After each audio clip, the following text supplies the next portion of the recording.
प्यारे बच्चों, मैं विनोद कुमार गुप्ता, सहायक अध्यापक सामाजिक विज्ञान, श्री दान कुंवरी इंटर कॉलेज आंवलखेड़ा आगरा। बच्चों, आज मैं कक्षा 12 के नागरिक शास्त्र का प्रथम अध्याय शीत युद्ध आपको बताने जा रहा हूँ। शीत युद्ध जैसा कि नाम से स्पष्ट होता है, हम लोग अनुमान लगाते हैं कि शीत युद्ध का मतलब शीत ऋतु में लड़ा जाने वाला युद्ध है, जबकि ऐसा नहीं है। शीत युद्ध का एक अलग प्रकार का अर्थ होता है।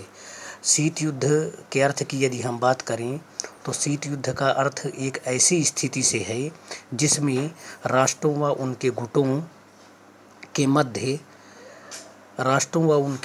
मध्य घृणा अविश्वास का वातावरण पाया जाता है तथा दोनों ही गुट अपनी विचारधारा का संपूर्ण विश्व में प्रचार प्रसार करके एक दूसरे को नीचा दिखाने का प्रयास करते हैं। शीत युद्ध अस्त्र शस्त्रों या हथियारों से लड़ा जाने वाला युद्ध न होकर दो गुटों के बीच में अपनी विचारधारा के प्रचार प्रसार को लेकर लड़ा जाने वाला एक वैचारिक युद्ध था, जिसमें दोनों गुट एक दूसरे के विरुद्ध दुष्प्रचार को मुख्य साधन के रूप में अपनाते हैं। तो शीत युद्ध का मतलब अस्त्र शस्त्रों और हथियारों से लड़ा जाने वाला युद्ध न होकर आपस में अपनी अपनी विचारधारा को, दो गुटों के बीच में अपनी अपनी विचारधारा को संपूर्ण विश्व में प्रचार प्रसार के माध्यम से अपनी विचारधारा को स्थापित करना था। तो एक प्रकार से यह दुष्प्रचार के द्वारा लड़ा जाने वाला युद्ध था। इसमें दो गुट थे। एक गुट था पश्चिमी यूरोप सहित अमेरिका का और दूसरा गुट था पूर्वी यूरोप सहित सोवियत संघ का। शीत युद्ध का जो समय माना जाता है वह 1945 से लेकर 1991 ईस्वी तक माना जाता है। और जब द्वितीय विश्व युद्ध समाप्त हुआ तो द्वितीय विश्व युद्ध विशेष रूप से यूरोप महाद्वीप के दो गुटों के बीच में लड़ा गया था और इन दोनों गुटों में से एक गुट की तरफ अमेरिका और सोवियत संघ भी इस युद्ध में युद्धरत थे। लेकिन यूरोप महाद्वीप के जो देश थे उनको काफ़ी आर्थिक नुकसान हुआ था, जनधन की हानि हुई थी, जबकि अमेरिका और सोवियत संघ का उतना अधिक नुकसान नहीं हुआ था। तो जब 1945 ईस्वी में द्वितीय विश्व युद्ध समाप्त हुआ तो विश्व के पटल पर अमेरिका और सोवियत संघ एक विश्व शक्ति के रूप में उभरे और पूरा विश्व दो गुटों में बंट गया। इसी को द्विध्रुवीय विश्व के नाम से जाना जाता है। एक गुट का नेतृत्व अमेरिका कर रहा था और दूसरे गुट का नेतृत्व सोवियत संघ कर रहा था। दोनों अपनी अपनी विचारधारा को संपूर्ण विश्व के देश पर थोपना चाहते थे और अपनी विचारधारा के प्रचार प्रसार करने के लिए यह अस्त्र शस्त्रों और हथियारों का प्रयोग न कर दुष्प्रचार को माध्यम बनाया करते थे। तो जो दो विचारधाराएं थी, पहले जान लेते हैं। शीत युद्ध शब्द का प्रयोग सबसे पहले अमेरिका के एक विद्वान बर्नार्ड एम बारूच द्वारा 1947 में किया गया था। तो शीत युद्ध जो हुआ दो गुटों के बीच में, तो दो विचारधाराएं थी। एक विचारधारा थी पूंजीवादी विचारधारा जिसका नेतृत्व अमेरिका कर रहा था। दूसरी विचारधारा थी साम्यवादी विचारधारा जिसका नेतृत्व सोवियत संघ कर रहा था। अब हम जान लेते हैं कि पूंजीवादी विचारधारा क्या है और साम्यवादी विचारधारा क्या है।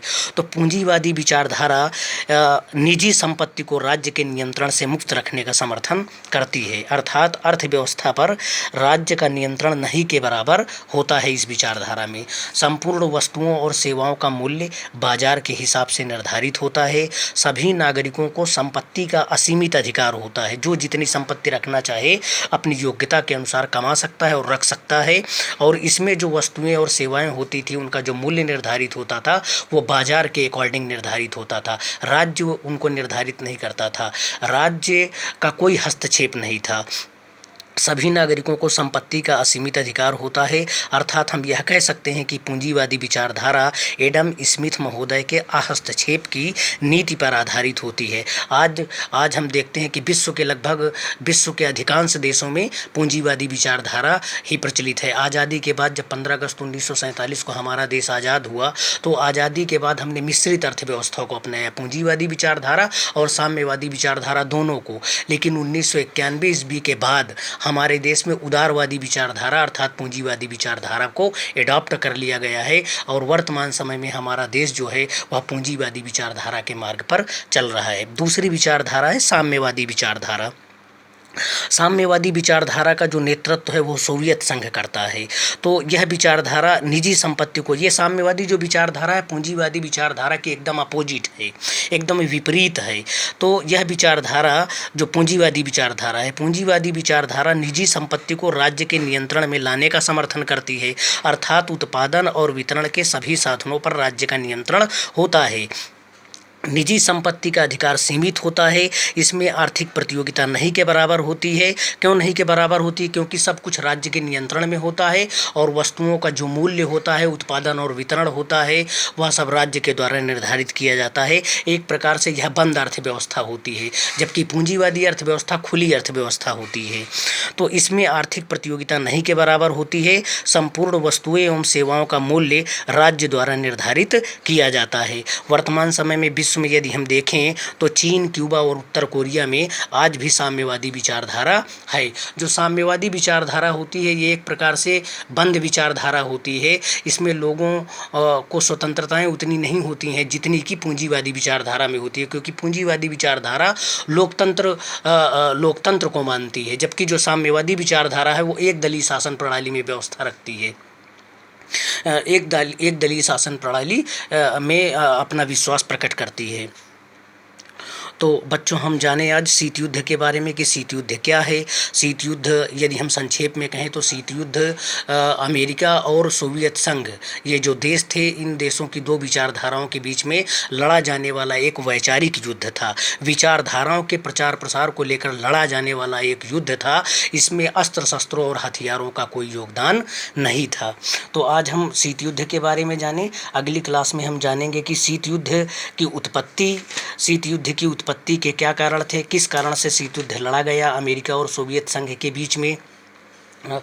शीत युद्ध जो द्विध्रुवीय व्यवस्था है वो क्या है, एक ध्रुवीय व्यवस्था क्या है, बहुध्रुवीय व्यवस्था क्या है, शीत युद्ध के क्या दायरे थे, शीत युद्ध की मुख्य घटनाएं क्या थी, तनाव शैथिल्य क्या है, इसके बारे में हम अगली कक्षा में जानेंगे। बहुत बहुत धन्यवाद।